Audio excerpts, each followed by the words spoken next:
You're not quite sure what you expected when you stepped off the train from the countryside. London had always been an idea more than a place. You imagined grand houses, fashionable gowns, laughter over teacups, perhaps even the quiet thrill of candlelit music. Instead, you find yourself standing stiffly in the parlor of Aunt Edith's home, one gloved hand still clutching your worn travel bag, the other nervously adjusting your collar. The room smells faintly of old lavender sachets and furniture wax. No one tells you to sit, but the gesture is implied just not how you think. As you lower yourself carefully into a high-backed chair near the fireplace, Aunt Edith's eyes narrow ever so slightly. Not a word, not a single scolding. But her gaze flicks to your spine, and in that instant, you know you've made a mistake. Your back touched the chair. Only for a moment. Still, it was too long. Welcome to Victorian Etiquette. Hi there, and welcome to tonight's sleepy history story. If this is your first time here, we're so glad you joined us.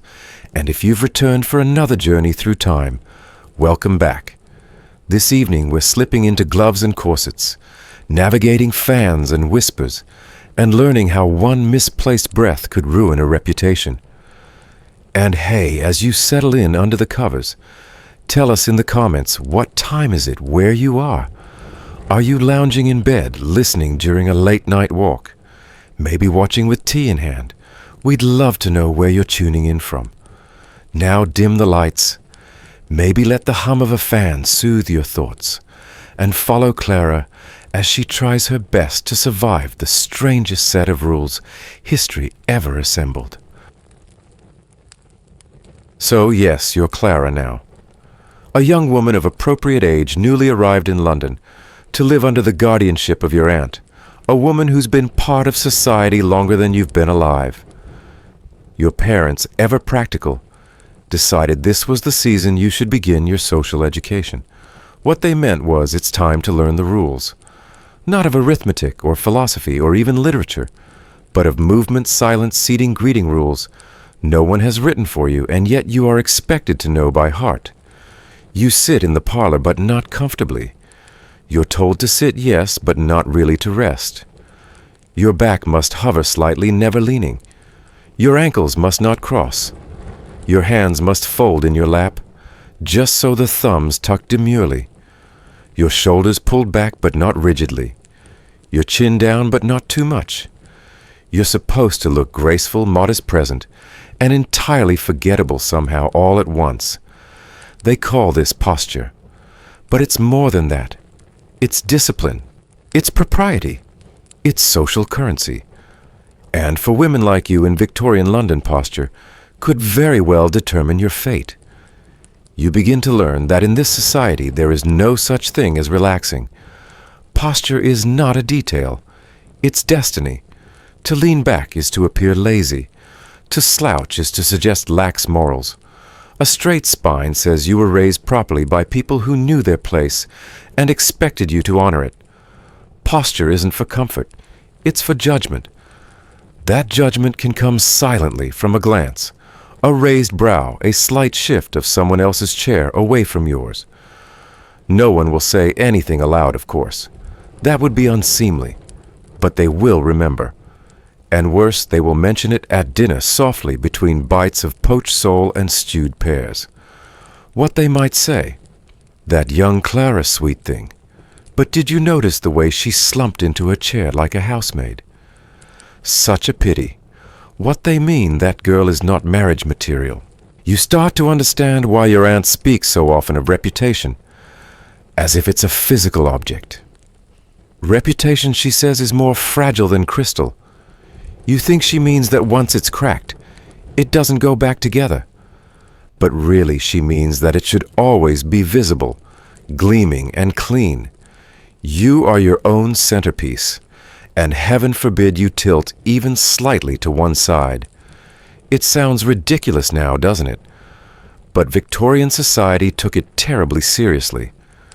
One major etiquette manual of the time declared that a lady must not allow her person to betray fatigue, even if she was faint from heat hunger or corset-induced breathlessness. Your body was not yours. It was a message.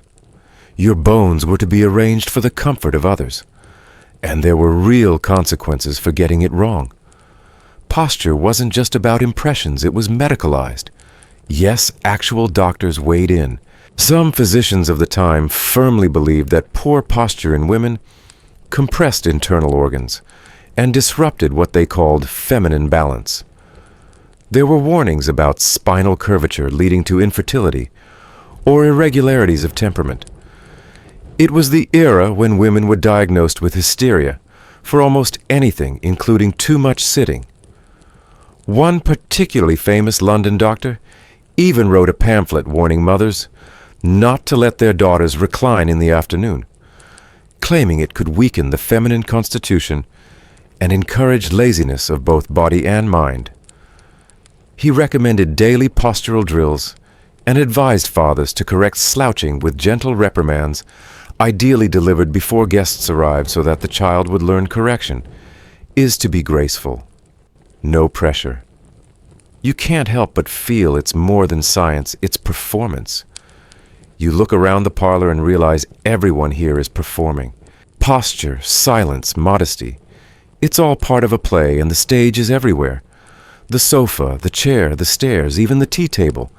The audience is always watching even when they're pretending not to. Sometimes it's hard not to laugh at the absurdity of it all, but you don't dare. Laughter like leaning is considered too indulgent. So instead you smile politely, mildly, and only when absolutely appropriate. You find yourself holding your breath more often than you mean to, not from fear, but from effort. You're trying so hard to remember all the things you're supposed to do that you forget how to simply be.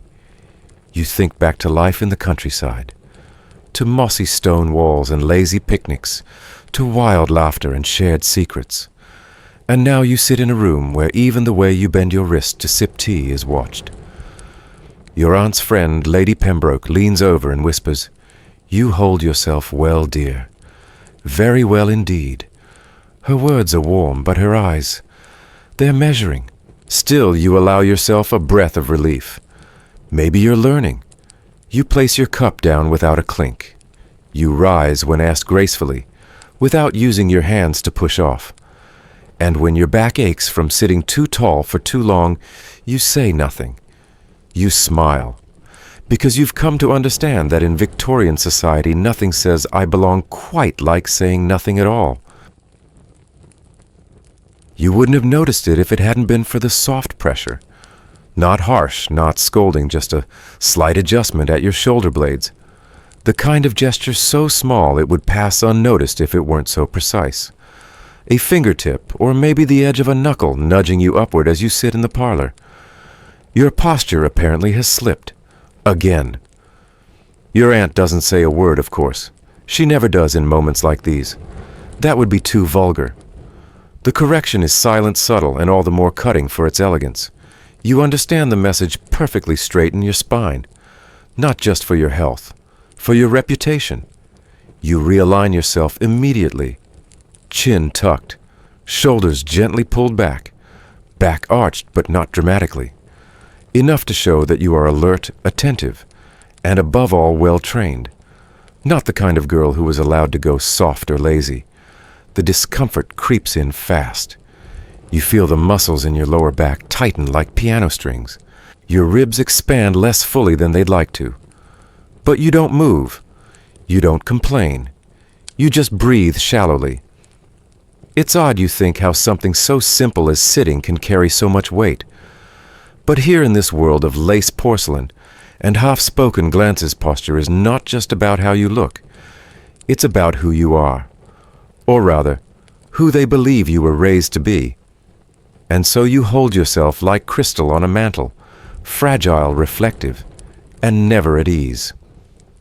It's only later that evening in the privacy of your small guest room that you allow your back to soften against the bedpost.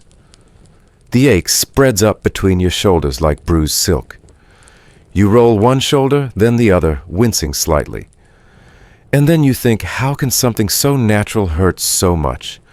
The truth is, it's not just society that demands this from you. It's science. Or at least what the Victorians called science. In recent years, your aunt had acquired a number of pamphlets from doctors in London, neatly folded and stacked beside her Bible, as though both were equally sacred. You saw one open the other day. The headline read, "On the Dangers of Improper Spinal Support in the Young Lady." It continued with phrases like organ displacement, moral lassitude, and compromised reproductive fitness. At first you thought it was satire, but no, this was the accepted wisdom of the time. Some physicians of the 19th century firmly believed that a woman's posture could affect the arrangement of her internal organs. If she slouched, they warned her lungs would be compressed. Her stomach would press down into her womb. Her intestines would crowd her heart. And most alarmingly, her natural reproductive harmony would be disrupted, rendering her less likely to bear children, or worse, more likely to bear troublesome ones. That word again, harmony, as if a woman's body were a symphony waiting to be spoiled by a wrong note, as if her primary role were to remain in tune for someone else's future. And so posture became more than etiquette. It became moral hygiene. A well-aligned spine was not just about health. It was a visual testament to your breeding, your discipline, and your potential as a wife and mother. Straight spine, straight character. Slouch, and you were suspect. It wasn't just opinion either. Devices were created to ensure obedience. You once saw one at a museum, a rigid wooden chair with no back support, and a shallow dip in the seat. Girls, it said, were made to sit on it for hours during their schooling, sometimes with books balanced on their heads to further train their balance. Some elite schools in England and France even had full-length mirrors set into classroom walls so girls could see themselves constantly correcting slouched shoulders before they even had time to droop. And then there were the braces, delicate-looking but brutal things, lace-trimmed harnesses of leather, and whalebone designed to force the spine into place. They wrapped around the torso like armor and could be tightened at the back by a governess or a mother. Some included metal rods along the shoulder blades to prevent slumping. You could only take shallow breaths in them, and even those might be measured. And of course there was the corset. Not the elegant undergarment the fashion plates liked to show, but the daily one meant to be worn from girlhood into adulthood. In theory, it was about silhouette, the coveted hourglass waist, the softened shoulder slope, the elevated bust. But in practice, it was another posture enforcer. A straight spine was a visible sign of a tightened corset. You couldn't hunch if you tried not without sharp discomfort under your ribs. Some corsets you'd heard whispered among the maids included wooden busks, thin panels inserted at the front to make bending impossible. One sharp maid said a busk once cracked while her cousin sneezed. They all laughed, but not too loud, because even laughter was supposed to be upright. All of it served the same purpose, to teach the body its place. You start to realize that what the Victorians feared most was not physical disorder, but moral collapse disguised as physical ease. If a girl allowed her back to rest, what next? Would she cross her ankles, speak too freely, accept an invitation from the wrong man, slide slowly into disgrace? They treated the body like a map of the soul, its curves and angles needing constant supervision, lest they betray untidy thoughts or dangerous feelings. And for women, the burden was doubled. You had to appear natural, but only if your naturalness had been carefully rehearsed.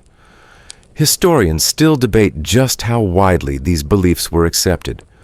Some argue they were exaggerated by etiquette manuals and physicians eager to profit from societal panic.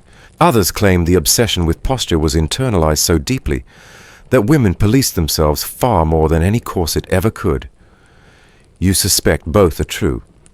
Even now, as you drift into bed and your back finally sinks against the feather mattress, you feel a twitch of guilt.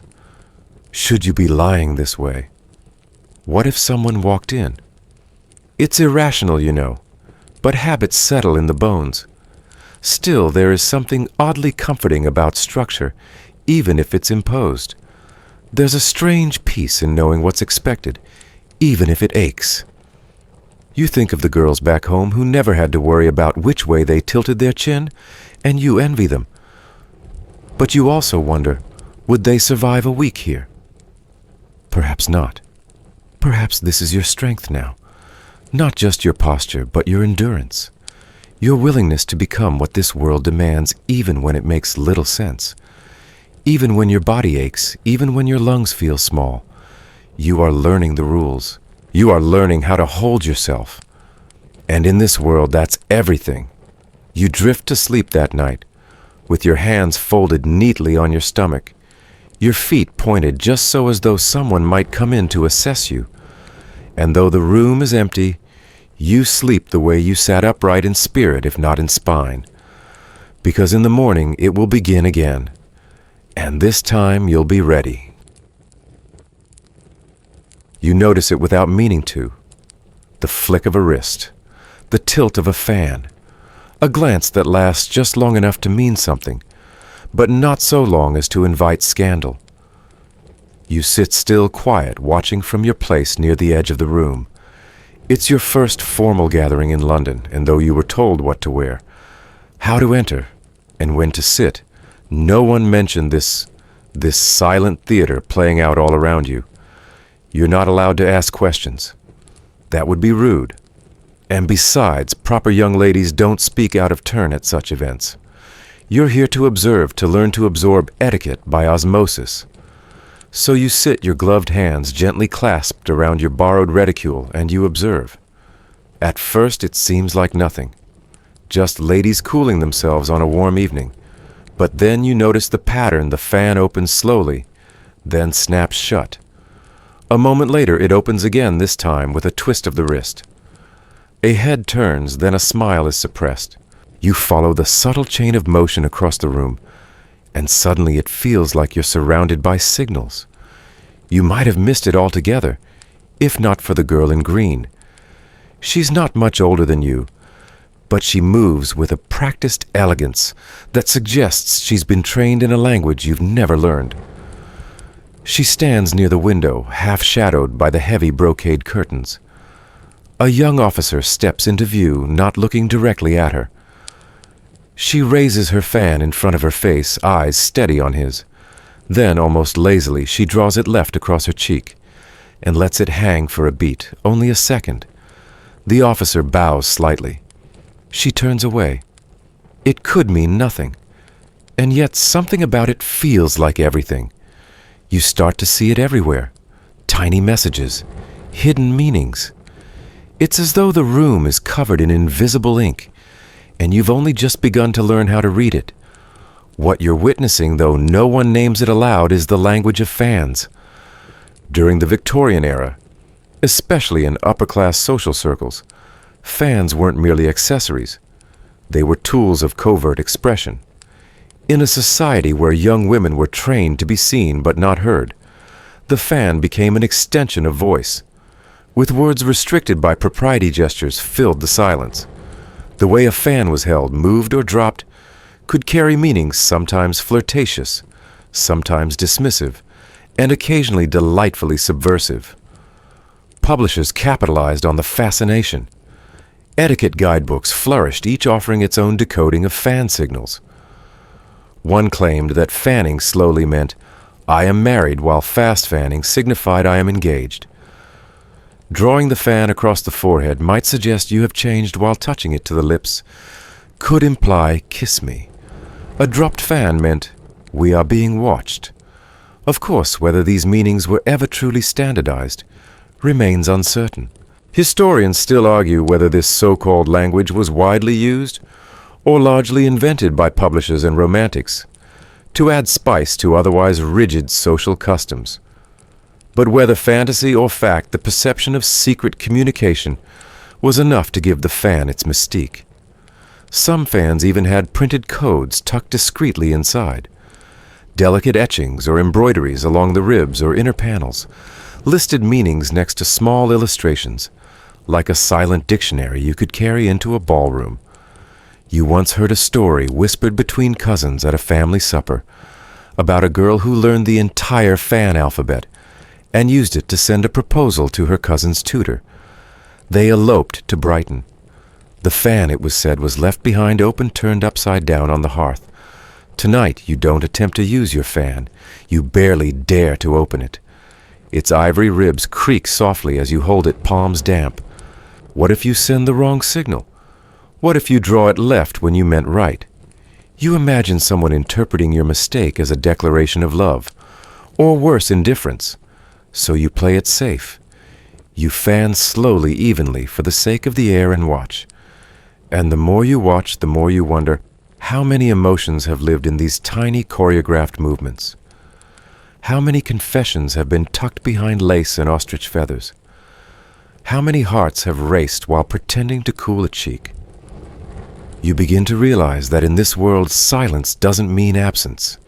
It means everything has to be said more cleverly, more beautifully, more carefully. And the fan is just one of the many instruments in this quiet symphony. As the night continues, you notice other women with similar subtlety. A widow in muted lilac gently taps her fan against her wrist. A girl with a nervous smile accidentally brushes hers across her nose, and two older ladies chuckle. A matron folds hers fully and rests it on her palm, a dismissal perhaps, or an invitation. In the midst of this, you start to understand that etiquette here is not about restriction alone. It's about creativity within boundaries. It's about mastering the art of saying everything while appearing to say nothing. And for women especially, it's a kind of power. Not loud, not forceful, but precise and elegant. Power in miniature. That thought stays with you as you leave the ballroom and return to your aunt's carriage. The streets outside are still and dim horse hooves, clacking against cobblestone. You hold your folded fan in your lap, running your thumb along the carved edge. You wonder if you practiced long enough, if you could someday write your own story with gestures alone. If you could say, "I see you," or "not today," or "wait for me," without uttering a single word. The silence inside the carriage is gentle. Your aunt, pleased with your performance, rests her eyes. You lean back not too far and close yours too. The fan sits quietly in your lap. But it's not just a fan anymore. It's a voice, a promise, a secret still waiting to be spoken. You're still thinking about the fans as you step back into the drawing room the next afternoon. The rustle of dresses, the clink of teaspoons, the murmur of gentle voices, it all continues like nothing ever happened. But in your mind, the whole world feels different now, like it's layered, like everyone is speaking in invisible ink. You find yourself watching every movement, every folded hand, every tilt of the chin with new curiosity. You begin to wonder, what else have you missed? And that's when it happens.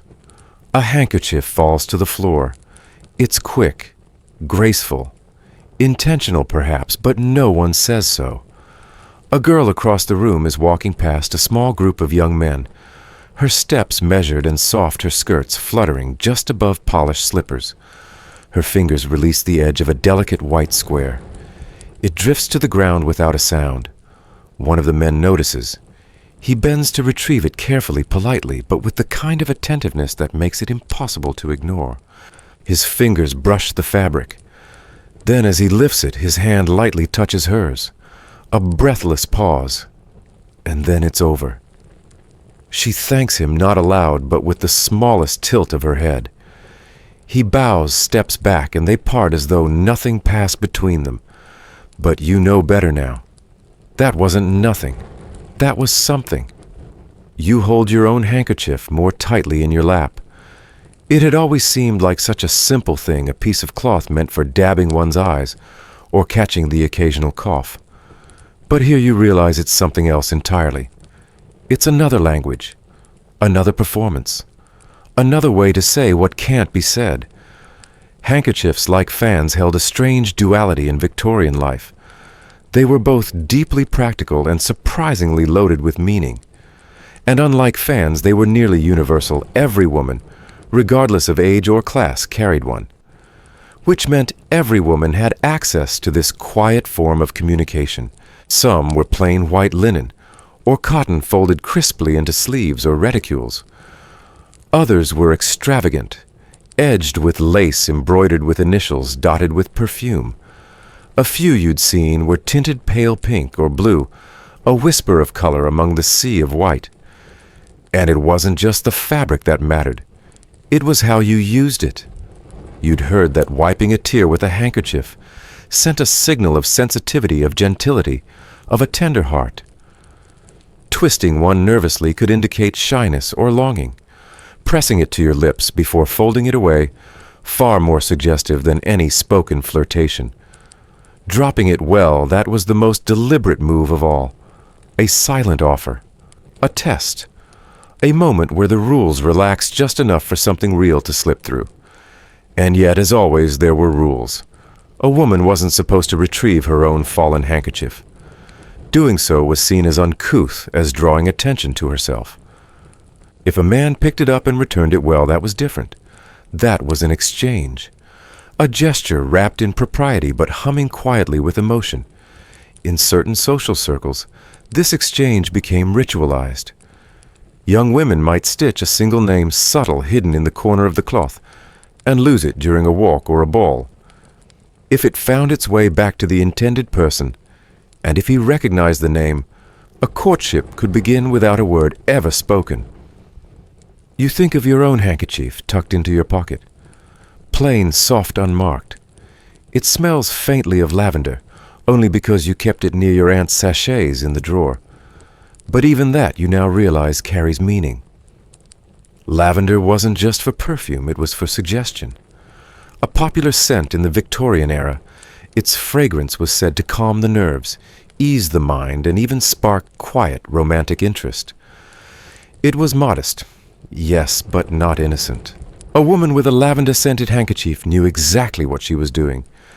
And so, like everything else in this world, the handkerchief became layered with unspoken nuance. Even its storage mattered, folded squarely. You were precise and self-contained, loosely tucked into your sleeve, more impulsive, perhaps even flirtatious. Edges slightly frayed, a sign of emotional softness. Tucked into a book, sentimental, pressed between the pages of a letter, intimate. Historians still debate the extent to which handkerchief codes were widely understood or merely romanticized after the fact. Some believe the meanings evolved slowly through shared cultural habits, rather than being intentionally designed. Others argue that certain households, especially those steeped in formality, trained their daughters in the subtle art of handkerchief expression, just as carefully as they trained them to curtsy, or pour tea without clinking the cup. You suspect the truth lies somewhere in the middle. Not everyone played the game, but everyone, whether they admitted it or not, recognized when it was being played. You recall something you read once in a borrowed etiquette manual. The handkerchief should never be ostentatious, yet it must always be present, like virtue. At the time, you'd laughed softly. Now you see how seriously they meant it. It's strange how something so small could hold so much. But maybe it makes sense. In a world where women were expected to be silent, graceful, and constantly composed, the little things became lifelines. A fan, a glance, a folded scrap of fabric. These were the tools of connection, of rebellion, of feeling. And they weren't always used just for flirtation. Some women stitched messages into theirs, tiny words in white thread, meant only for those who knew where to look. Others kept them as mementos. After a wedding, a piece of the bride's handkerchief might be pressed into a scrapbook alongside dried flowers. After a death, a mourning handkerchief, edged in black ribbon, might be kept folded in a drawer for years. You've heard stories of women keeping the handkerchiefs their mothers gave them on their wedding days. Others saved ones stained with the perfume of a beloved who went off to war. A few were passed down through generations, not as heirlooms of value, but of meaning. They weren't beautiful, But they were sacred. And in those stories, handkerchiefs didn't whisper. They sang. You think about that girl across the room again. How smoothly she let hers fall. How delicately she accepted its return. You wonder if she planned it, if she practiced, if she knew the brush of fingertips would make her heart race the way yours does now just remembering it. You don't drop yours. Not tonight. But you feel it in your pocket, a soft weight of possibility. Someday, maybe. For now, you watch. You learn. You understand a little more. And as the music begins in the drawing room, soft piano familiar waltz, you rise to join the circle of guests. You move carefully, gracefully, the way you've been taught. But you let your hand rest lightly on the edge of your handkerchief, just for a moment, before stepping into the room. It's still just cloth. But not only. It's the beginning of knowing how to speak without speaking. It happens in an instant, one of those quiet humiliations that doesn't need to be spoken aloud to be deeply, unmistakably felt. You step into the dining room behind Aunt Edith. Your chin lifted, your steps. Steady, your posture. Perfect. You've practiced this part in the mirror. The smooth glide, the subtle sway of skirts. The half-smile offered to no one in particular. But as the butler moves to pull out your chair, and you reach to adjust the edge of your napkin, it hits you. You're still wearing your gloves. You feel the collective awareness of the room shift toward you like a breeze, soft but undeniable. A pause in the conversation. A glance exchanged between two matrons at the far end of the table. No one says a word. They don't have to. You've already failed. In this house, at this table, gloves are not worn past the threshold of formality. You were meant to remove your right glove before entering the room. Certainly before shaking hands, and absolutely before approaching the dining table. To eat with gloves on unthinkable. The act of bringing gloved fingers to a fork or a glass would be considered gauche at best, uncivilized at worst. Not improper, but inelegant. And inelegance is the closest thing to sin that high society permits. You quickly, silently peel the glove away, tugging each finger with precision. You try not to let your expression shift, but your cheeks feel hot. Your hand is bare now, cool, slightly damp with embarrassment, and you slide the glove into your lap beneath the napkin. You make a mental note to remember next time. The glove is not just an accessory. It is a rule unto itself. Gloves, like posture and handkerchiefs, have their own invisible code. They are symbols of status, modesty, health, and attention to detail. In the world you've entered, they say more about you than your words ever could. Throughout the Victorian era, gloves were not merely optional, they were essential. To be seen without them in public, especially indoors or at formal occasions, was to signal that you were careless with your appearance, or worse, with your reputation. A woman's gloves were as carefully chosen as her hat or her shoes. Daytime gloves were light cotton silk, or suede appropriate for tea or visiting. Evening gloves were longer, tighter, made of fine kid leather or lace, often reaching well past the elbow. They were not simply decorative. They were statements of decorum and often disguise. You've heard whispers of why some women chose to wear gloves, even when the rules said otherwise. It wasn't always about elegance. Some wore them to conceal skin damaged by harsh cosmetics, particularly lead-based powders, which despite their toxicity were common in certain beauty regimens. Lead made the complexion pale, yes, but it also cracked the skin, left sores, and sometimes discolored the fingertips. Gloves in those cases were less about propriety and more about protection, an armor of fabric against judgment. But that wasn't something you could say aloud. Like so many things in this world, the truth was known, but never spoken. You glance around the table now, watching the others.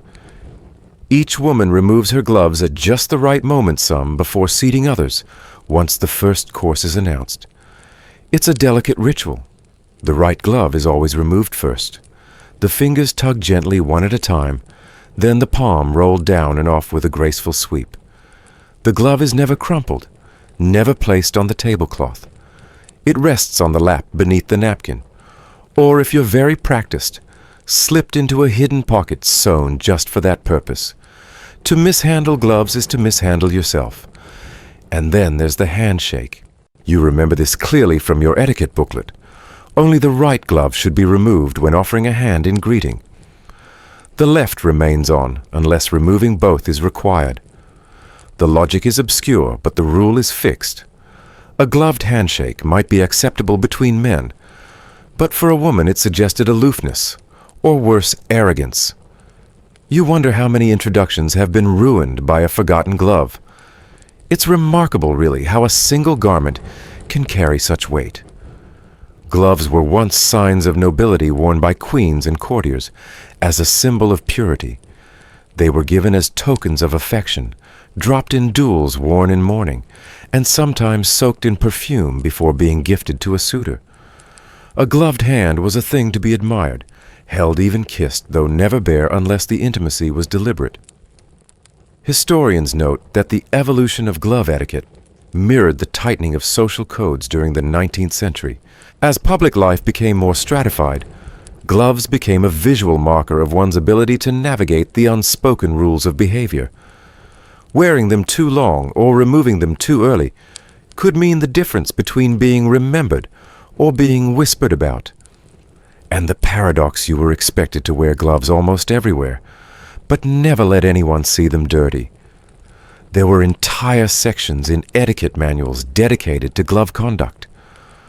One even advised against eating foods that might stain your fingers too easily, lest your hands be seen ungloved in public after. Another recommended that young women carry a second pair in their reticule, in case the first was damaged.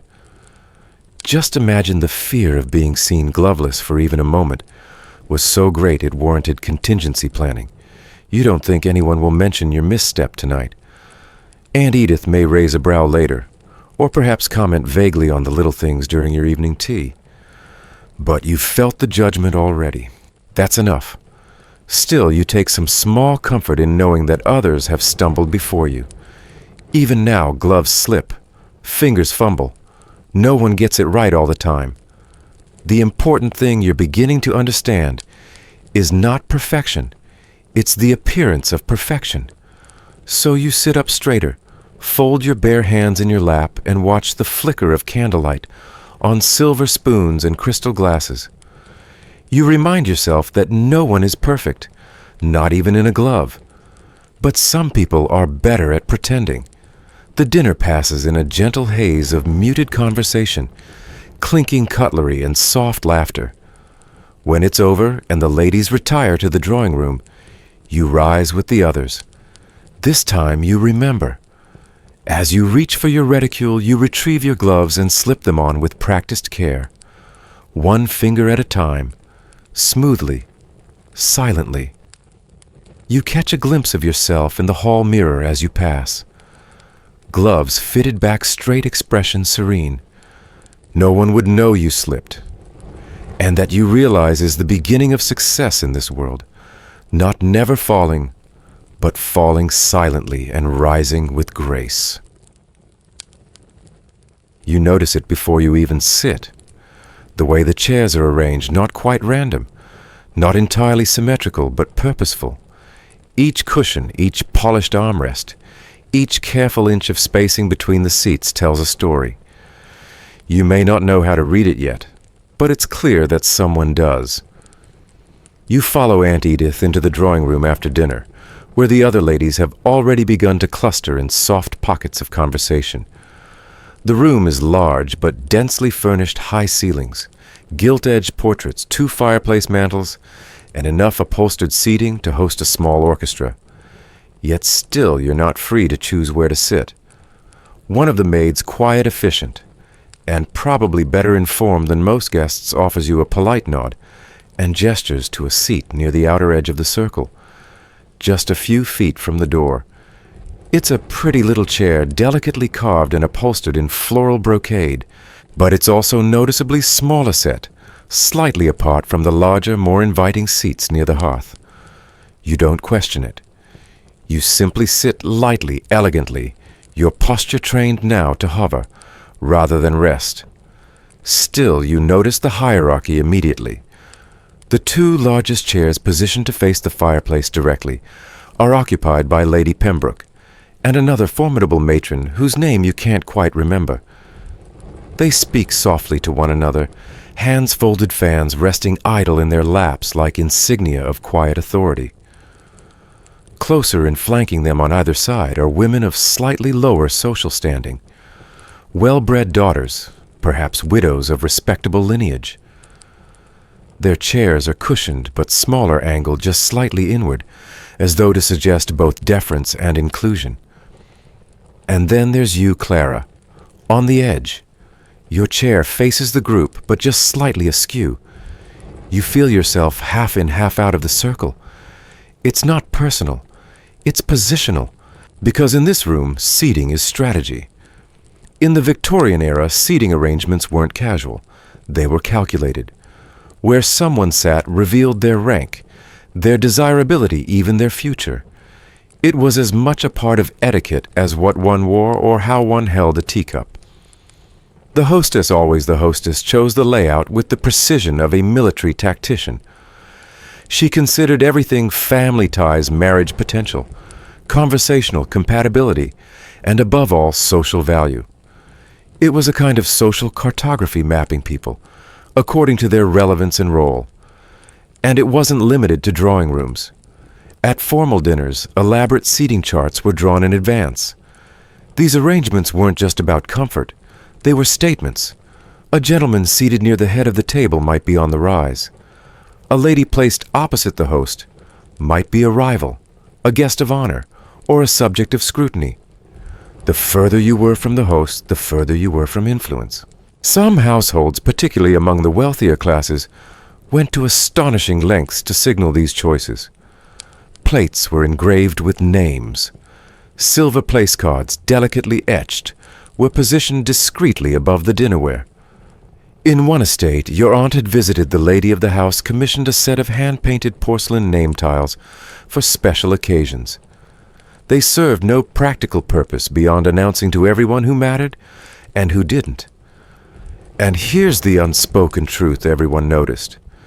You might never hear someone mention it aloud, but a woman who found herself seated 2 places farther from the host than at the previous week's tea would carry that knowledge like a bruise.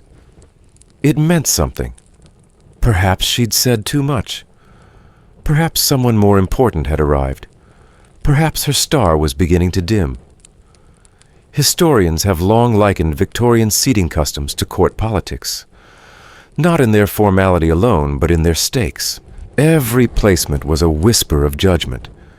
Every move inward or outward on the social axis reflected a shift in perception. To be seated near the center was to be included. To be seated on the periphery was to be watched or forgotten. Tonight you're not upset. You understand your place. You're new to the scene, unmarried, unproven. You're here to observe, to learn. But still you feel the implications settle into your bones like a cold draft. You are on the edge, and the edge is not neutral. It's transitional. It's where people begin, or where they're sent. You watch as a girl about your age slides into a chair 1 seat closer to the fireplace than yours. She glances your way for a moment, not unkindly, but with the quiet satisfaction of someone who has just edged ahead. She smooths her skirt and turns back toward the conversation, fully part of it now. You remain silent, attentive, poised. You begin to understand that advancement in this world doesn't come from speaking louder or taking up more space. It comes from knowing when to lean in, when to sit back, when to make yourself useful, and when to disappear. It comes from reading the room the way others read novels, looking for clues, for themes, for subtext. There's a story told in a look, a moment, a chair. You think again of the dinner table, of the way Aunt Edith was seated beside the host, while you were placed near the end between a quiet widow and a young cousin who couldn't stop fidgeting with her napkin. It wasn't just about conversation. It was about visibility, about being seen by the right people at the right time, in the right proximity, and you begin to see how over time chairs become currency. One day, perhaps your chair will be closer to the fire. Perhaps you will be the one deciding who sits where. Perhaps you will learn how to guide a conversation from one end of the room to the other, simply by the way you arrange the furniture. For now, though, you are content to listen. You catch fragments of the conversation fashion. Whether a niece who's taken up oil painting a rumor about someone's cousin being seen unescorted in Kensington Gardens. Nothing scandalous, but everything significant.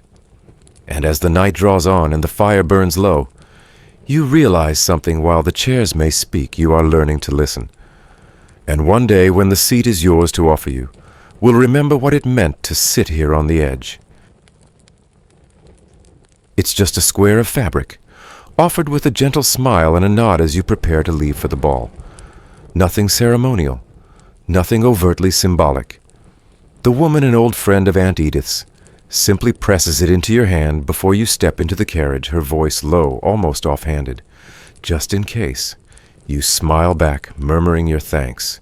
You tuck the handkerchief into the satin-lined pouch of your reticule, thinking perhaps it's meant for dabbing at your forehead, or blotting your lips, whatever genteel emergencies might arise in a crowded ballroom. You don't think more of it. Not yet.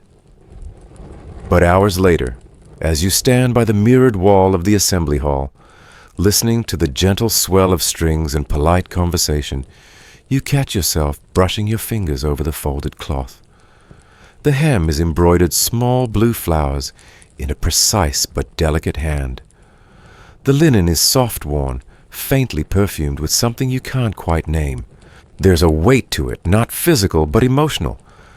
And slowly you begin to understand this isn't just for convenience. This handkerchief is a message, a memory, a line of defense.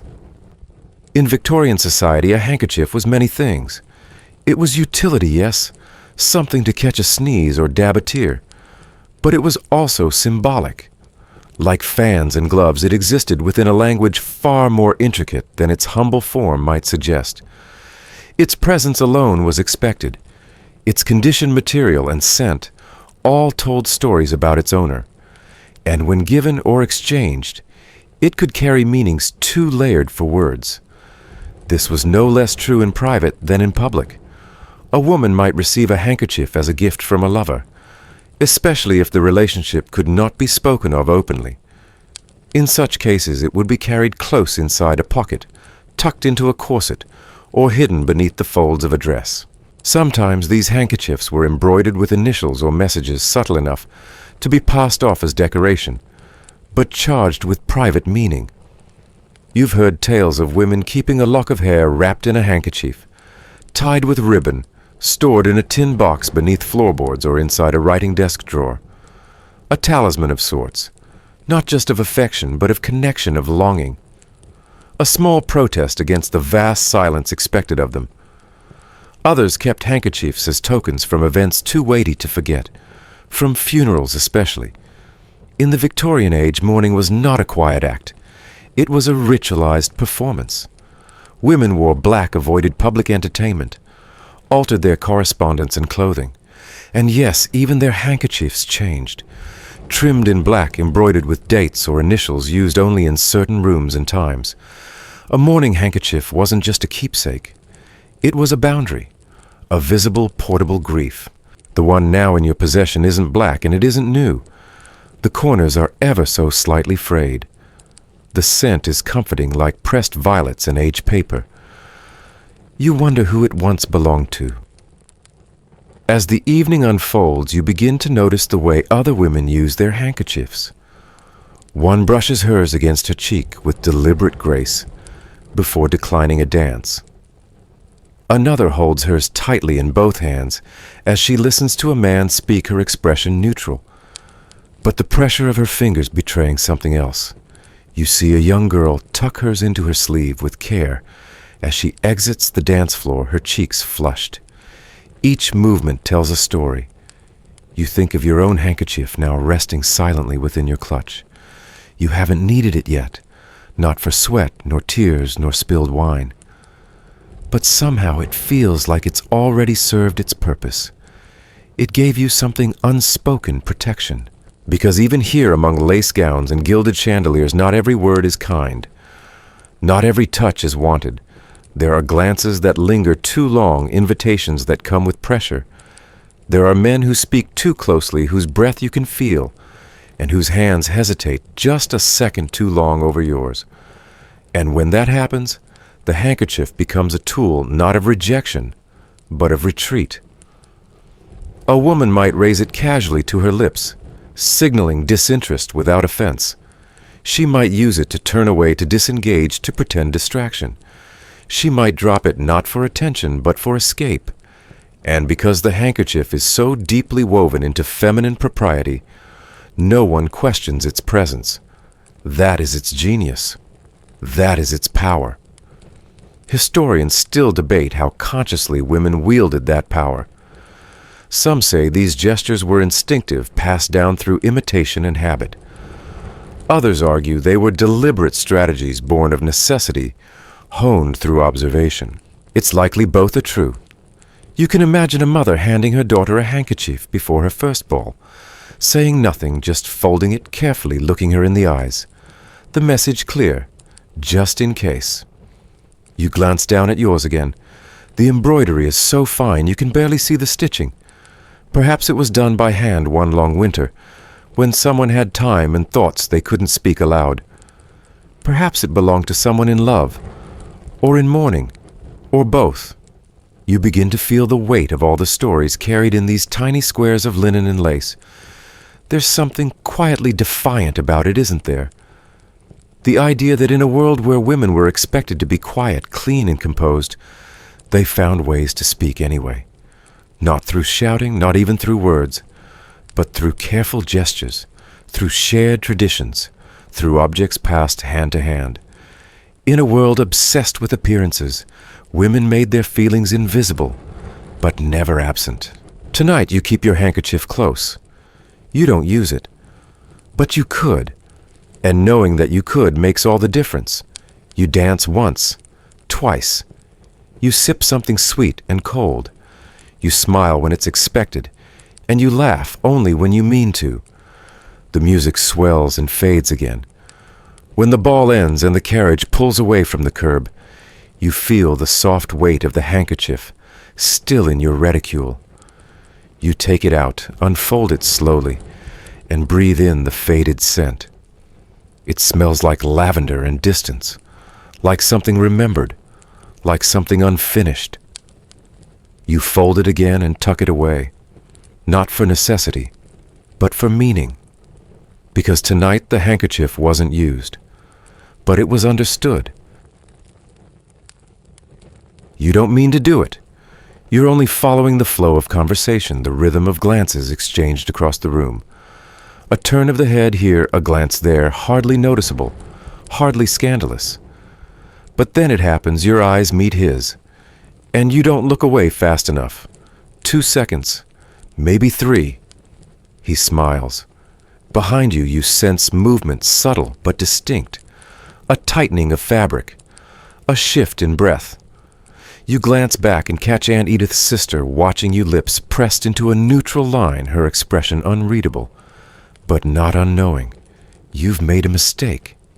In the Victorian world, where silence was encouraged, and words were often rationed like sweets, a gaze could speak volumes. And like everything else in the delicate architecture of etiquette, there were rules even for the eyes. Looking was allowed, glancing was expected, but to linger, to lock eyes with someone, especially a gentleman, for longer than a second or two, that was an invitation, or worse, an implication. Proper young ladies were trained early in the art of eye contact. You were taught to make it briefly and gently. When being introduced, then lower your gaze. Never too sharp, never too long.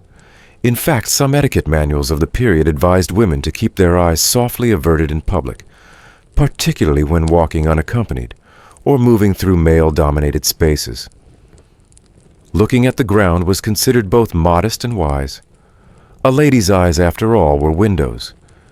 And in a world obsessed with privacy, modesty, and decorum, An open window was a dangerous thing.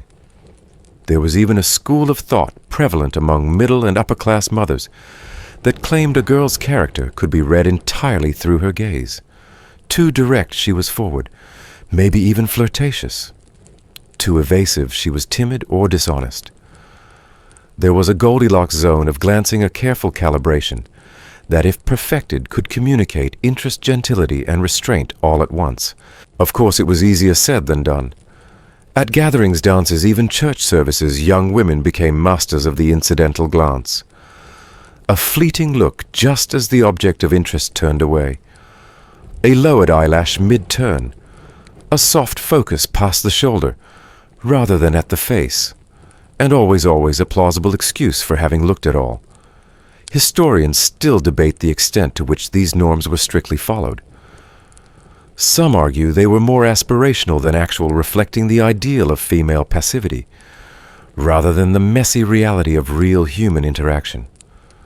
Others point to diaries, letters, and anecdotal accounts that suggest women internalized these rules deeply to the point of self-surveillance. What's clearer is how eye contact became currency, its rarity, making it all the more valuable. Tonight, as the violins hum and conversation drifts in gentle tides around you, you try to return to that careful rhythm. You look just long enough to acknowledge, never long enough to suggest. But it's not easy. The room is filled with faces, voices, intentions. You feel eyes on you from time to time, curious, evaluative, perhaps even admiring. But you've learned now. Your gaze becomes a tool of discretion. You let your attention drift upward toward the chandeliers, or downward toward your gloves, or sideways toward a painting on the wall.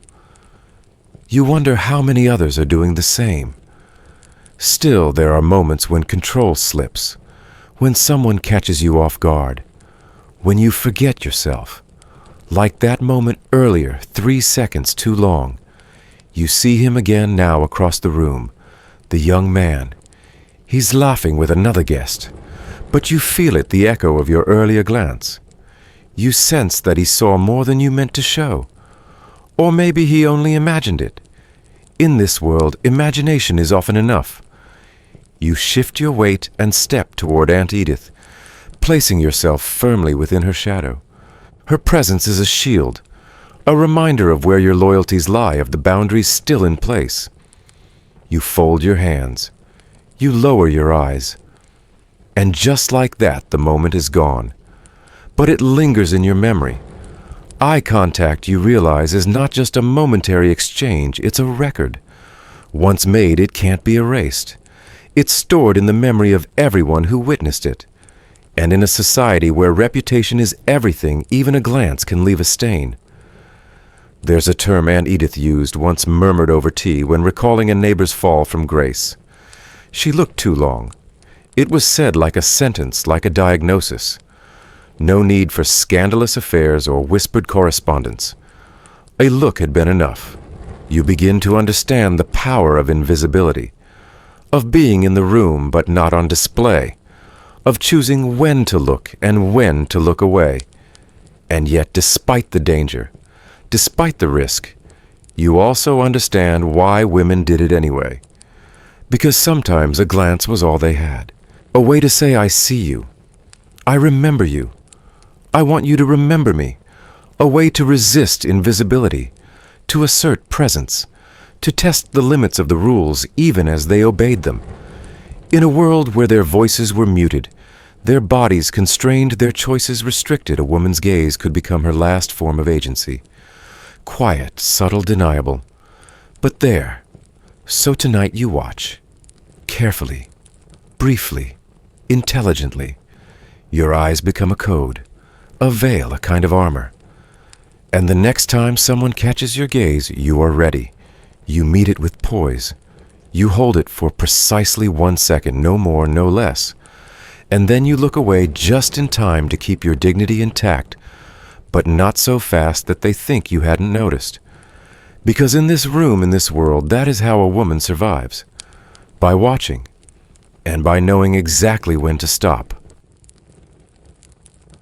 The music has shifted again, this time back to the gentle rise and fall of a waltz.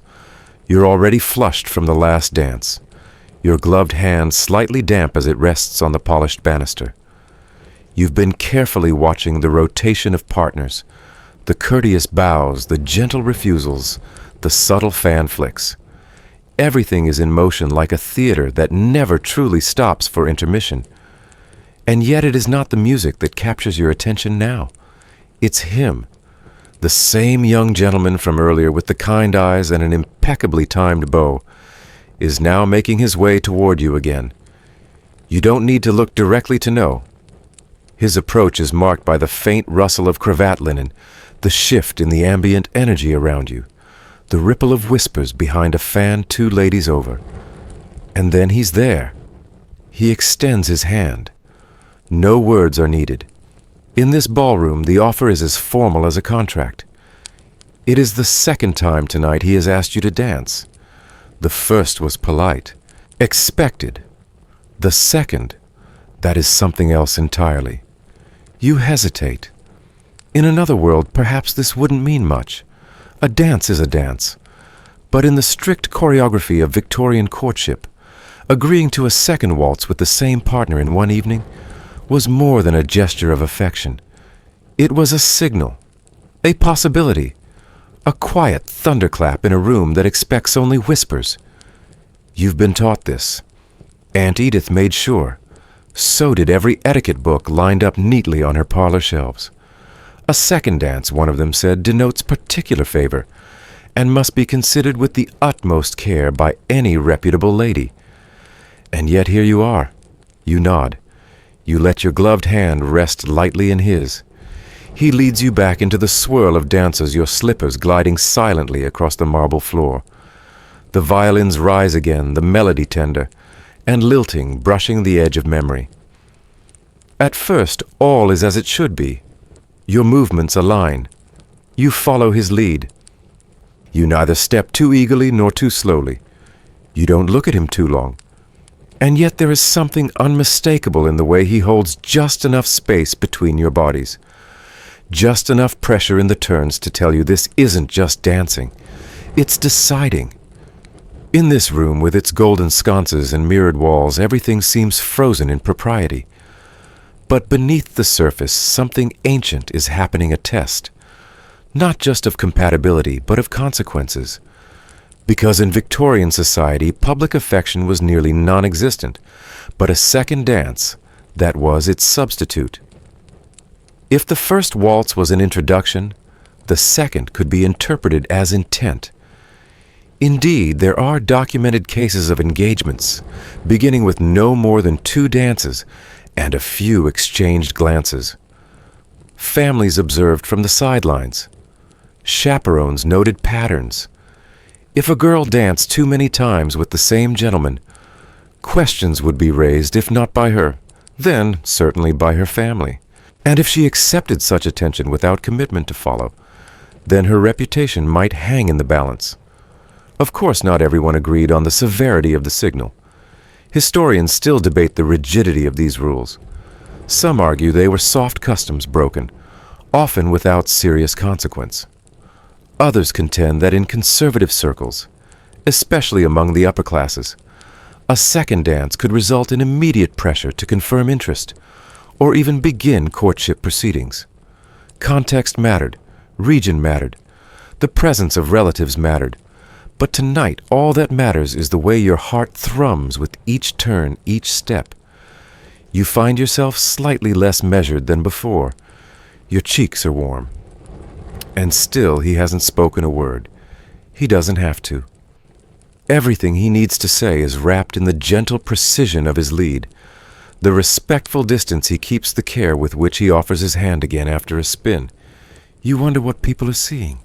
Because there are always people watching. On the far side of the room, you catch the eye of an older woman in mauve. She isn't smiling. Near the refreshment table, 2 girls are whispering behind lace fans, glancing your way between sentences. A gentleman speaks quietly to someone who might be his sister, nodding discreetly in your direction. The dance floor may be crowded, but you feel entirely exposed. You breathe deeply and let the music pull you forward. But in the corners of your mind, questions begin to surface. Do you want him to ask again? Is this attention welcome or simply familiar? Will Aunt Edith approve? Will this be noted in someone's diary tonight? Because if it is, there's no erasing it. Victorian women were expected to perform their roles flawlessly, and that included the fine dance between interest and impropriety. If they refused too many dances, they were called cold. If they accepted too many from the same partner, they were labeled forward. Some women developed entire strategies around partner selection. They would memorize the evening's order of dances and mentally assign safe partners, brothers, cousins, friends of the family, to fill gaps between more delicate selections. The goal: appear interested but not too interested, friendly but not inviting. It was exhausting, and yet within all these constraints, women found their own ways to express choice. Some refused to carry dance cards altogether, claiming forgetfulness. Others altered the order of names at the last minute, feigning social obligations. Still others used props, fans, gloves, or handkerchiefs, to accept or decline dances without words. A well-placed flick of the fan could signal interest. A lowered hand meant refusal. You tonight have done none of that. You simply nodded. And now, as the waltz reaches its final sweep, you find yourself in a moment of clarity. This is not just about him, or even about you. It is about what it means to say yes in a world that is obsessed with when you say it, how often and who is watching. When the final note lingers in the air and applause follows, he steps back gracefully. You curtsy polite. He bows, and then he is gone. No words exchanged, no expectations voiced, just the imprint of two shared dances in a world where one was usually enough. As you return to your seat, you feel the room lean ever so slightly in your direction, just enough to register the shift. You feel neither regret nor excitement, just a strange sense of being noticed. And perhaps that's all you wanted tonight. To be seen. To be part of the story, even if briefly. To choose and to be chosen, even if you both must pretend otherwise. Aunt Edith meets your gaze from across the room. She doesn't smile, but she doesn't frown either. Instead, she tilts her head ever so slightly. You nod in return. The evening continues.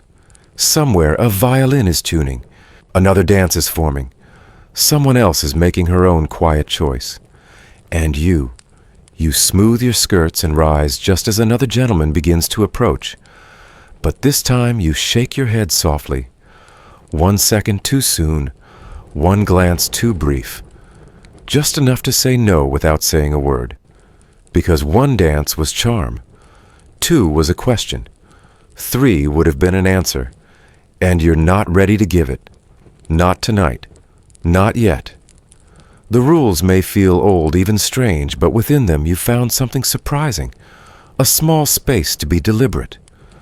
A chance to weigh each gesture, to find meaning in silence. As the ballroom lights flicker and the whispers turn to laughter again, you feel yourself stepping gently away from the strict choreography of etiquette. Clara's chapter in this particular book of rules is closing. But the story isn't over. Etiquette never belonged only to the Victorians. And dances, well, they happen in every age. Tonight was just one of many. And beyond the walls of this drawing room in other empires and eras, the language of silence and ceremony continues. So let's follow it. Beyond this velvet room, beyond Clara, let's see what other women in other centuries did with rules like these. You rise before the sun long before the sacred halls begin to glow with the filtered gold of morning. The temple stones are still cool beneath your feet, and the thin linen robe clings to your skin with the memory of last night's heat. You've worn it many times before, always this robe, always this ritual, but today feels different. Today the pharaoh is coming. You are one of the temple maidens of Isis, young but practiced. Each morning you prepare the sacred offerings, cleanse the inner sanctum, and tend to the statue of the goddess with movements that must be as silent as they are precise. But today the routine takes on an edge sharper than obsidian, because today every step, every breath, every tilt of your chin will be observed, not just by the high priest, but by the divine ruler of all Egypt. You have been told again and again what not to do. Do not speak. Do not turn your back.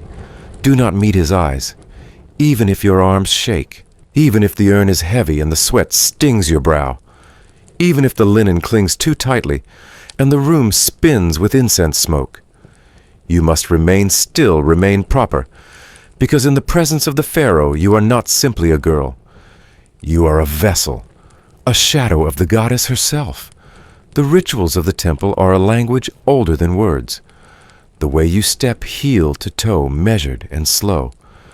The way your fingers curve to hold the libation jar. The way you lift your eyes only halfway, always toward the statue, never toward the throne. Each of these has been drilled into you until they exist, not in your memory but in your very marrow. This morning your instructor stands beside you. She is older, with creases carved into her brow like river lines on dry earth. She does not smile. She simply nods once, places the copper mirror in front of you, and says, "Now be the silence. You begin your final rehearsal." For nearly 2 hours you stand beneath the gaze of the mirror jar in hand spine, elongated chin tucked. You don't count the minutes. Time is irrelevant here. You focus on breath, soft, shallow, barely there. You do not blink too often. You do not sway. The practice is not for your benefit, but for the gods. A single twitch in the wrong direction could imply disrespect, even danger. The temple is not a place for spontaneity. It is a place of choreography, wholly deliberate and exact. Historians still debate just how literal these expectations were. Some argue that young women like you had relative freedom within temple life, especially in regional shrines where local customs prevailed.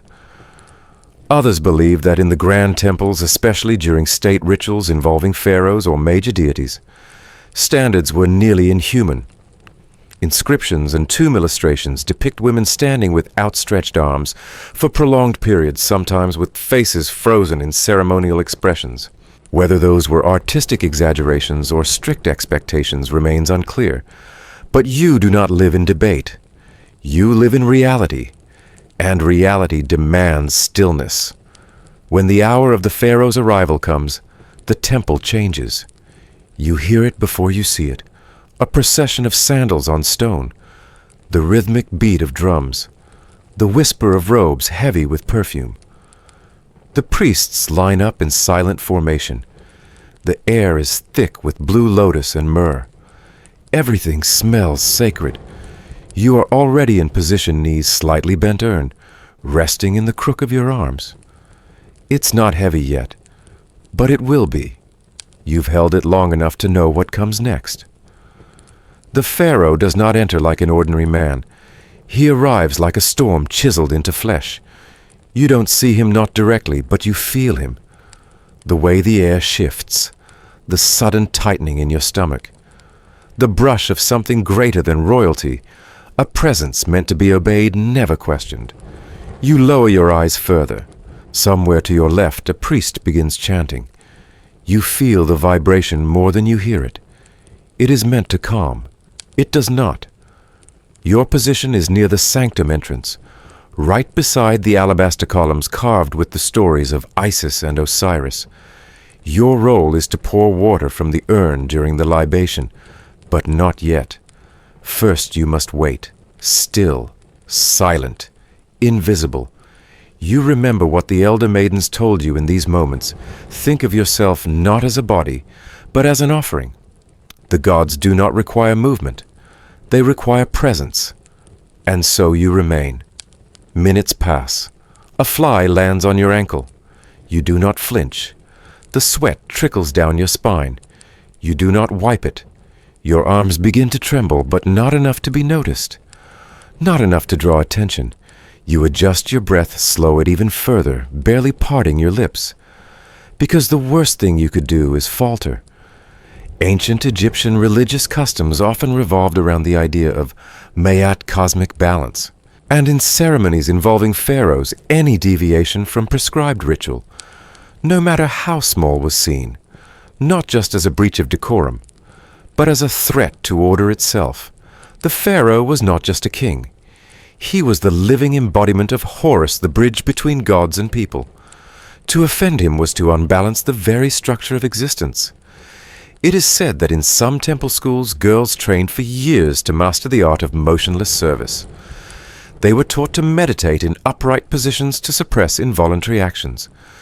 In some cases, they even practiced smiling, without moving the rest of their face, just a suggestion of expression barely there. Tidbits from surviving ostraca clay tablets describe corrective tools, light shoulder weights or reed splints used during practice sessions to encourage posture. Whether these were widespread or localized remains uncertain. Still, your muscles ache. The chants continue. The pharaoh has taken his seat now deep within the sanctuary. You will never see his face. You are not permitted to. But you must be perfect for him nonetheless. The time for the libation comes.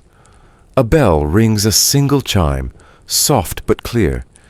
You step forward exactly 3 paces and lift the urn with a motion you've rehearsed so many times it might as well be instinct. The water pours in a ribbon-thin stream over the ceremonial basin.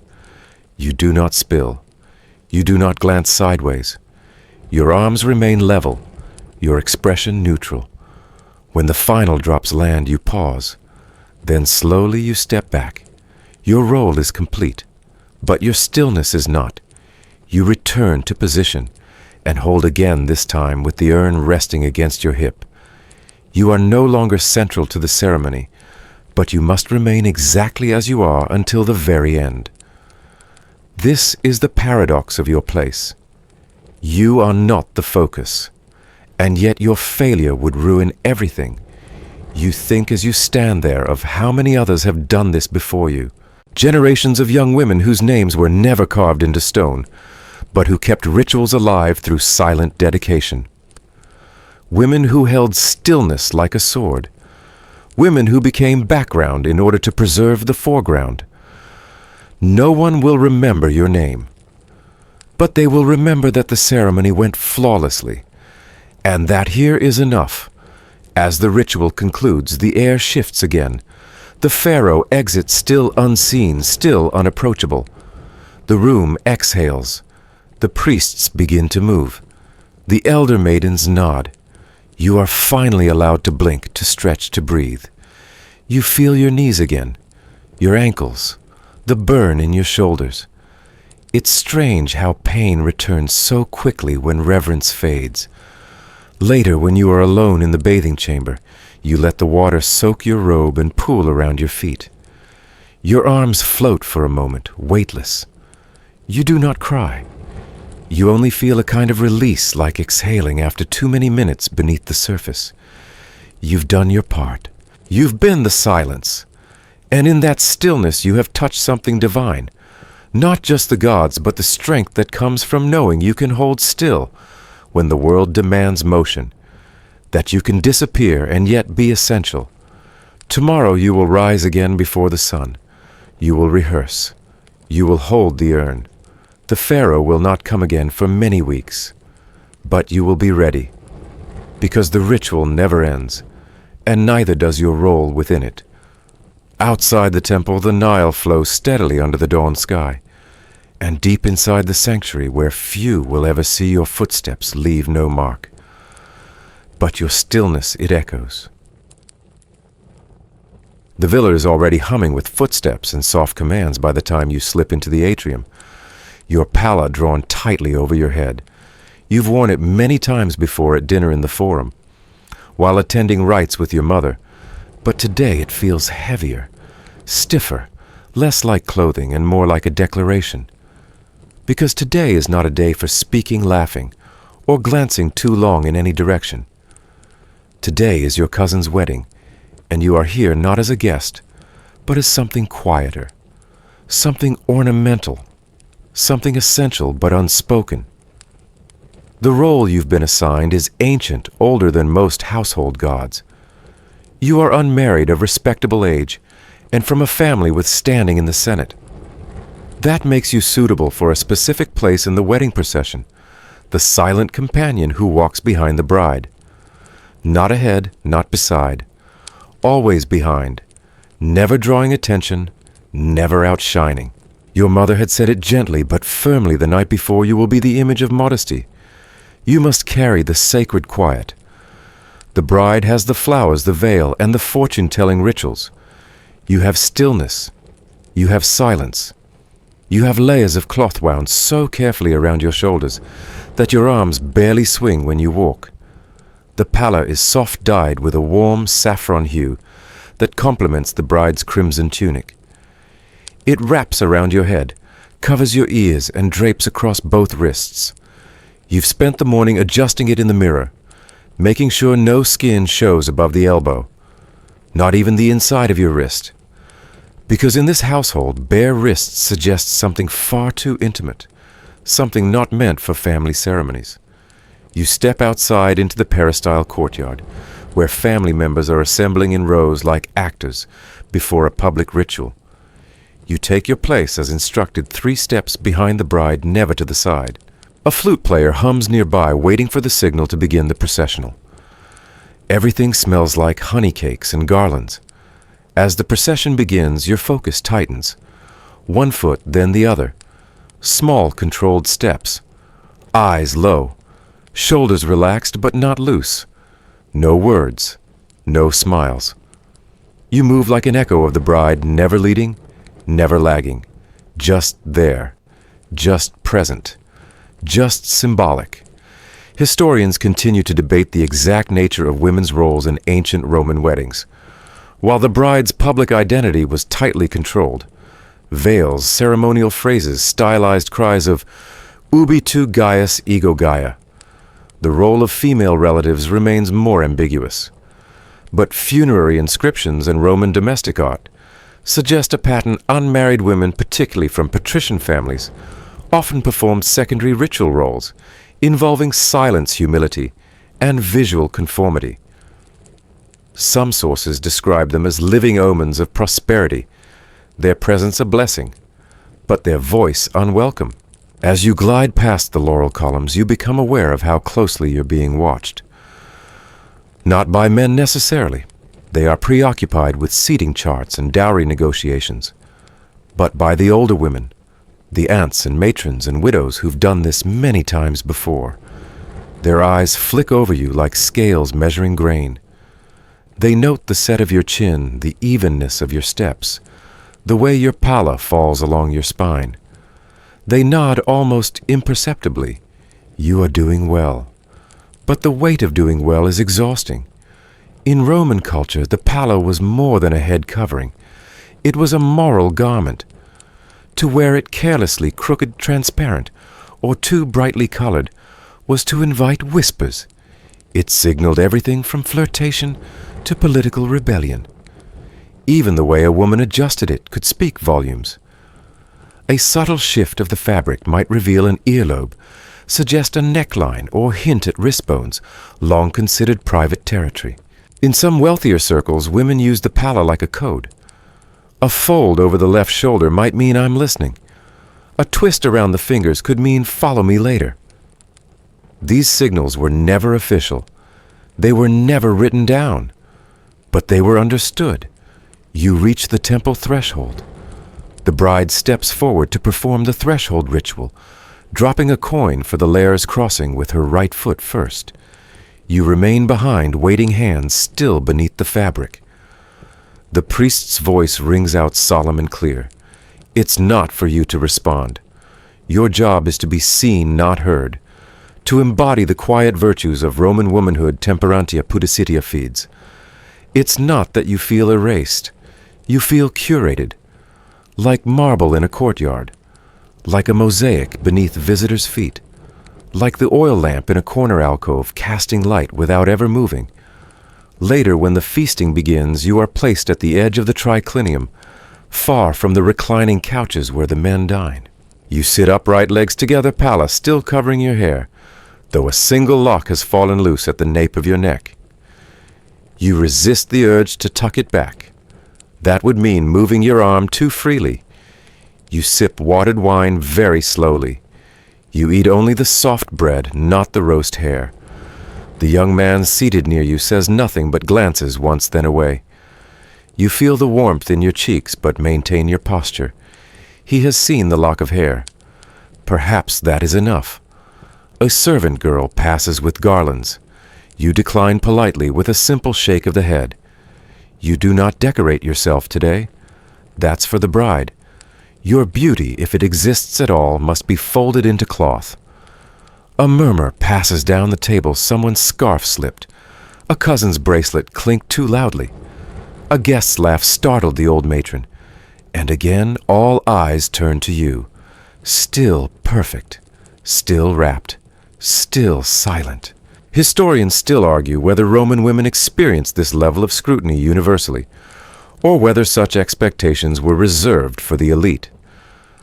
Some frescoes suggest a looser, more joyful domestic life for women. Others depict rigid formality. The truth, as always, likely lives between the brushstrokes. When the formal dinner concludes, you are allowed to retire to the women's quarters. Only then can you finally exhale. The palace slips off your shoulders, and you stretch your arms quietly, grateful for the absence of watching eyes. But before you rest, you refold the cloth carefully, respectfully. Because you know this is not the last time you will carry silence on your shoulders. You may one day walk as a bride, or as a mother behind her daughter, or perhaps always as the quiet one, never quite at the center, but never far enough to disappear. In this house, in this city, in this empire, you exist within woven expectations, soft enough to wear, strong enough to bind. As night falls, you lie awake thinking not of the wedding feast or the music, but of that single moment when the young man looked away after looking once. You wonder if he will remember you. He might. Or he might only remember the pallor, the saffron, the silence, the softness. But that, too, is a kind of legacy. Versailles at dusk glows like a candle about to consume itself. Every gilded gate, every pane of polished glass reflects the vanishing sun, but nothing outshines the people inside, powdered, perfumed, and perfectly arranged like a living mosaic of ambition. You step from the carriage with careful feet, your shoes freshly dyed to match your dress, and your breath catching just slightly as you lift your chin to face the famous Hall of Mirrors. And then you see her.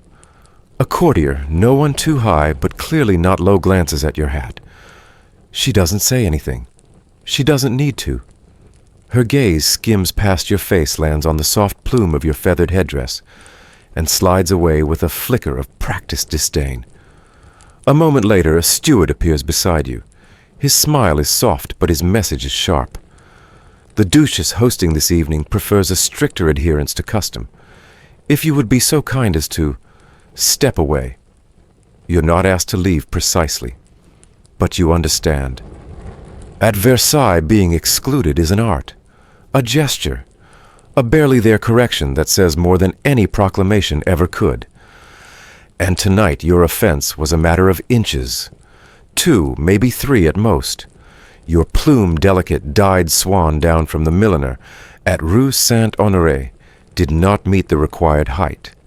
And so you stand just beyond the grand double doors, close enough to hear the first strains of a minuet, but far enough to be forgotten. You adjust your gloves, but not your hat. You don't dare. Every hair on your powdered head has been placed with tweezers.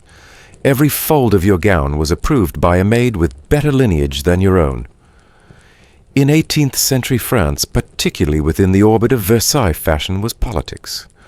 Not metaphorically, literally. To dress incorrectly wasn't just a faux pas, it could be interpreted as sedition. A hairstyle that grew too tall might mock the Queen's towering poof. A bodice cut too low could suggest vulgarity, unbecoming of royal favor. Feather placement, headdress, volume, and color all whispered allegiances in the silent war of silk and fanfare.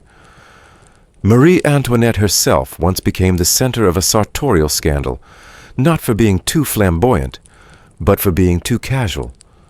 Her choice to wear a simple chemise à la reine, a soft muslin gown without corset or structure, sparked outrage. Critics called it indecent, unpatriotic, even scandalous. Not because it showed too much skin, but because it lacked the symbolic architecture of French aristocracy. Without boning, without elaborate tailoring, the Queen appeared ordinary. And that at court was unforgivable. Historians still argue whether such incidents were the result of deliberate rebellion or ignorance of nuance. But the consequences were real. A wrong turn of fabric could exile you to the margins of royal attention, where power and favor ceased to exist. As you linger near the corridor wall, a young lady passes. Her hat is a tower goose feathers, pearls a waxed apple, and a miniature ship sailing atop her curls. You want to laugh, but you don't, because she is allowed inside. In this world, gravity isn't law. Proportion is rebellion. Headwear is hierarchy. To recover, you make your way to the orangerie, an open-air terrace lined with lemon trees and flickering lanterns. Here, other almost guests gather daughters of lesser nobles, diplomats' wives, and anyone whose outfit sent mixed messages. You stand among them quietly, holding your satin fan like a shield, watching as couriers carry trays of sparkling drinks to those deemed worthy of the mirrored ballroom. A woman beside you leans over and whispers, "Last week someone's earrings turned the wrong way, and she wasn't invited back for a month." You nod, careful not to make a scene. Tidbits of etiquette at Versailles evolved as fast as Fashion Week in Paris centuries later. What mattered was not the rule itself, but who followed it first and who didn't. Feather height invented. Corset stiffness negotiable. But once a duchess or royal mistress set a standard, the rest scrambled to comply. By 1775, some women wore structures called poufs au sentiment, elaborate wigs that told stories. Literally, one might display a miniature garden, another a reenactment of a naval battle. These weren't mere accessories, they were declarations, conversations, alignments, and each one came with risk. You remember the warning your aunt once gave you. Never wear a bonnet shorter than your station, or higher than your ambition. It made no sense then. Now it makes perfect sense. Back in the palace, a ripple of music echoes down the marble hall. You imagine the dancers' gowns, swirling heeled shoes, tapping the gold-threaded floor. You close your eyes and picture yourself inside, twirling beneath the chandeliers, making polite eye contact, just long enough to be noticed, but not so long as to inspire rumor. You inhale, adjust your bodice, and decide to stay. Not inside the ballroom, not tonight, but outside beneath the sky where the air is cooler, and your feathered mistake doesn't feel quite so foolish. The orangerie hums with conversation, most of it hushed. Some speak of appointments lost, others of lovers never acknowledged. One woman traces the embroidery on her cuff and says almost to herself, "Sometimes they reject you not because you look wrong, but because you look too right. You understand that too." Fashion at Versailles was a test not of beauty but of mastery. Could you read the codes, wear them well, and change them before anyone noticed? Some women failed. Others merely waited. Historians still discuss whether Marie Antoinette's excesses were the true reason behind her eventual downfall, or whether it was the perception of those excesses. The idea that she cared too much for plumage and not enough for politics, that she smiled too brightly while people starved. But others argue she was born into a role that demanded performance, and she did what all women at Versailles did. She played the part written for her, and sometimes the script changed without notice. The breeze picks up. Your feather hat rustles slightly, catching the light of a nearby torch. It's not large. It's not royal. But in this moment, it is yours. A maid approaches you quietly and slips a folded card into your gloved hand. A note. from a minor countess not quite disgraced, not quite favored. She's hosting a gathering tomorrow. Informal, the card reads, though that's never true. Wear whatever pleases you. You smile at that. It pleases you to be remembered.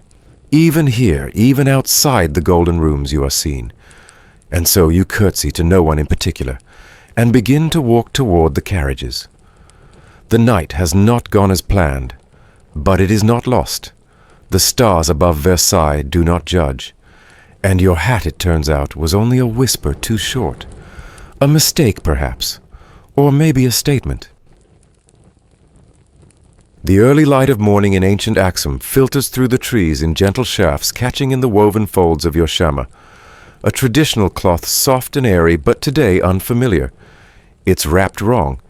You don't realize it until the matron by the gate looks at you once then twice, her expression unreadable. A boy carrying a tray of clay cups bows slightly, calling you sister of service. Your cheeks flush with confusion, but you say nothing. Here in the Ethiopian highlands of centuries past, silence is safer than error. You follow the path of crushed bark and ash, leading into the ceremonial enclosure. It's a naming day, a celebration of a firstborn son, and your cousin's wife has asked you to join the procession. You'd spent the early morning braiding your hair, oiling your skin, and choosing the softest wrap cloth you owned. But you had forgotten one detail, the fold. In this world, cloth doesn't just cover, it speaks, and your shama twisted slightly over the left shoulder instead of the right marks you not as a freeborn niece, but as a servant girl or attendant. In a society where status is as visible as color, that fold speaks louder than your name. You try to adjust discreetly, but the elder women have already seen. They do not mock. They do not correct. They simply stop looking at you altogether, as if your presence no longer requires acknowledgement. The quiet cuts deeper than any scolding might have. In the kingdom of Axum and the surrounding regions, textiles were more than aesthetic, more even than economic. They were codes.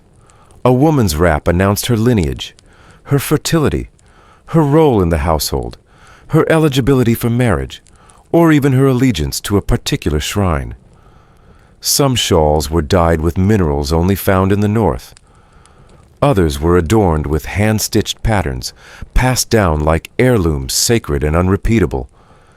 Historical records and archaeological studies confirm that ancient Ethiopian societies, particularly those influenced by the Aksumite Empire, maintained elaborate systems of visual communication through clothing.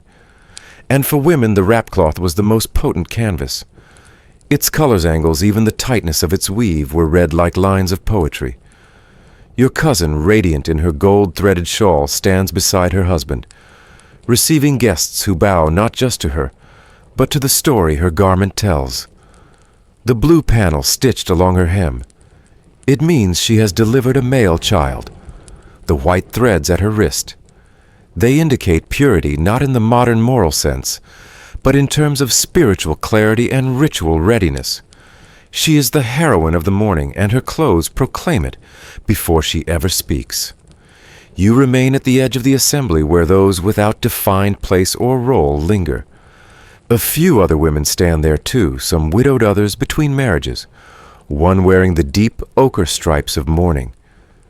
You notice their silence is different from yours. It's practiced, owned. Not the silence of mistake, but of refusal. There is a rhythm to the gathering that has nothing to do with drums or chants.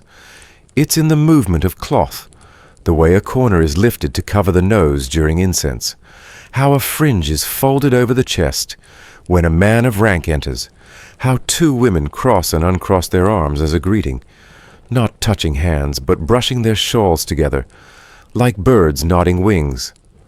A scholar once wrote that in ancient Ethiopia, to miswear a shama is to misplace the self. Historians still debate the scope of that claim, whether such codes were as rigid as later accounts suggest, or if they were more regional and fluid. But oral histories passed through griots and elder women confirm that cloth was never just cloth. It was both declaration and disguise. You remember your aunt's warning before the ceremony. Your cloth is your shield. Don't wear it carelessly. She'd offered to help you fold it, but pride got the better of you. Now, in this small humiliation, you realize what she meant. It wasn't just about looking proper. It was about being legible. In a world where women had few sanctioned ways to speak, the Shama spoke for you or against you. A young girl beside you notices your discomfort. She's perhaps 10, her own wrap loose in a carefree way that only children can manage. She giggles as she imitates the grand ladies, throwing her little shawl dramatically over her head, then twirling until she's dizzy. You smile despite yourself. She stops spinning, looks up, and says quietly, "I think you're pretty anyway." It's not a compliment that fixes the morning, but it softens it. Later, after the last hymn has been sung and the incense thinned into morning light, you approach your aunt. She doesn't ask why you stayed at the edge. She already knows. She only lifts the shawl from your shoulder and refolds it deliberately gently, like she's restoring a part of you. There, she murmurs, eyes kind. Now you're visible again. In Ethiopian tradition, cloth was also used to mark transitions. A widow might wear one color during mourning, then switch to another shade when she was ready to rejoin community life. A girl on her first moon cycle received her first grown woman wrap, often stitched by her mother or grandmother. In some communities, a woman who had given birth to a first son was allowed to embroider one gold thread into her shawl, a thread she might hide on regular days, then display proudly during festivals. Tidbits survive in travel accounts from Greco-Roman writers who visited East Africa, marveling at the fineness of the weaves and the specificity of their codes. Some mistakenly assumed these were merely decorative, but they missed what you now understand: the cloth was conversation. Every thread was a verb. You walk slowly behind your aunt, now head held a little higher. The sun climbs, casting a honeyed glow over the red earth and green hills beyond the village.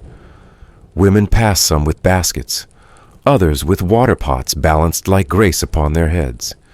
You notice them all, and you notice too how they glance at your shawl, not to judge, but to place you. Now they nod. You have been reread, and this time they see the right story.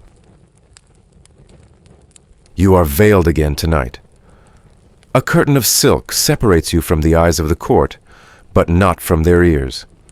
Behind the lattice screen, the air is warm with sandalwood and saffron thick with incense and anticipation. You can hear the rustle of embroidered robes, the clinking of goblets, the controlled hush that falls before performance. They wait, and so do you, silent, still, watching without being seen. The Abbasid court in Baghdad is a city of its own, a walled world suspended in ceremony and shadow. The Caliph's palace, larger than any city square, rises with domes and balconies, designed not only for grandeur but for rules. Here a woman can sing without a name. A song may dance through marble halls, but the woman who carries it must remain invisible, mysterious, intact. That is your task, and your test. Your voice has been trained, yes, but that is only part of the performance. What they come for, what they crave and decode and obsess over, are your gestures. The flex of a wrist, the brief lift of a finger, the way your hand rests briefly against your silk-wrapped knee. These are the lines they read beneath the melody. Tonight's song is an old one, a lilting ballad of spring rains and lost flowers, the kind that always earns quiet sighs and poetic commentary. But it's not the words they listen for. It's the choreography hidden beneath the verses. Because here in this place, your fingertips speak louder than any lyric. You touch your middle finger to the center of your palm, slowly, deliberately. A signal, not to the Caliph, not to the dignitaries, to someone else, someone farther back behind the second curtain near the pillar, with the lapis inlay. You don't need to see him. He will see you. In the Abbasid era, such performances existed in the in-between. You were both ornament and oracle, visible and unknowable. The court prized restraint. Gesture became a way to express what mouths could not dare say. And for women, especially performers, silence was not just modesty, it was required. So they learned how to speak without sound, to dance without moving, to fall in love without ever meeting a gaze directly. Some of the older singers taught you tricks, to tie messages into the folds of your veil, to use the trailing edge of your scarf like a compass, east for yes, west for no. They told stories of lovers who understood entire poems through eye contact, and hand flicks of secret meetings arranged through nothing but thumb movements. Even now, as you begin the second verse, you are writing a new message. Your left hand sways slightly over the surface of the harp, off rhythm intentionally so. Your pinky drops an imperceptible beat late. The audience doesn't notice. But he might, if he knows the code. And he does. You're sure of it. Historians still debate the extent to which these gestural languages were codified. Some scholars suggest the signals were invented by the singers themselves, evolving privately in corners of the court where scribes didn't go. Others argue that some manuals existed, passed hand to hand like folk recipes, small notebooks of meaning attached to specific body movements. What's more widely accepted, though, is that court musicians, particularly enslaved or low-ranking women, were expected to perform not only songs but presence itself. To hold still like a statue unless movement was part of the art, to remain silent unless permitted, and to smile always. Your mentor once told you that even your stillness had to sing. In your earlier days at court, you thought it was all about the voice. You worked tirelessly to master maqamat, the Arabic modes that color emotion through pitch. But later you began to understand that melody was only half the language. Gesture, silence, and timing, these were the ink in which the real verses were written. You remember the first time you learned the meaning of silence. It was not empty, not a pause. It was a placement, a pause between gestures, a held breath, a moment when the fingers hovered, not yet moved. That stillness, you were told, was where desire could slip in unnoticed, and once it was there, it stayed. In tonight's third verse, you hesitate before strumming the final chord. 1 heartbeat, 2, then a tiny twitch, your right hand flutters up, and the edge of your sleeve lifts just for a breath. For most, it's nothing, a breeze. But for someone watching closely, it's everything. A reply, an affirmation, a promise not yet spoken, but deeply understood. Tidbits from historical texts suggest that some female court performers composed entire songs with manual subtitles, gestures inserted into the rhythm that carried meaning only for one person in the room. The lyrics may have been about rain, but the hand said, "Meet me." The audience applauded the poem. Only 2 people knew it was a message. You close your eyes now, not for effect, but for concentration. The veil sticks gently to your cheeks with the warmth of your breath. The room is quiet again, attentive. You raise both hands to shoulder-height palms, tilted outward, the universal gesture of offering. The final stanza pours out in a slow descent of notes. You hold the last vowel for longer than the melody requires. It softens, drips away, and your hands drop into your lap. Silence. You wait. You do not bow. That would break the spell. Instead, you let the hush linger like an echo trapped in embroidered walls. When the curtain closes and you disappear behind it, the applause begins. It comes in slow waves, polite but deep, the kind that means they understood, or at least they think they did. Behind the curtain, you exhale. The man by the pillar will rise now, slowly, calmly. Perhaps he will walk out of the room and never speak to you. Perhaps he will write you a poem in lemon ink, hidden in the margin of a recipe scroll. Or perhaps this is all that will ever pass between you, the touch of a middle finger to a waiting palm remembered only in silence. But you have spoken, and he heard. Later, you return to your small room bare save for the lute, the low bench and the cracked mirror you used to practice your stillness. You unwrap your veil and massage your fingers. They ache not from playing, but from holding so much meaning in them for so long. They are tired but proud. There's no diary, no letters, only muscle memory and dust. Tomorrow night it will be another song, another guest, another message stitched into movement. But this one, this night, you will remember. Because for a brief moment, you weren't just a performer obeying etiquette. You were a woman speaking clearly in a language no one could forbid, and someone listened. You are Clara, but not only Clara anymore. Once you arrived in the city with creased gloves and careful breath, unsure of where to place your hands, or how long to meet a stranger's eyes. You memorized curtsies, table settings, lace patterns, and the weight of every glance. You learned to smile when spoken to, and to hold silence like it was an heirloom. But somewhere along the way you also learned something else, that silence is not absence. It is presence folded inward. It is what lingers beneath the rustle of skirts, behind the fans, beneath the gloves. It's the heartbeat between words. And sometimes it says more than speech ever could. You have spent years walking the tightrope of etiquette, each rule balanced on another, each gesture heavy with consequence.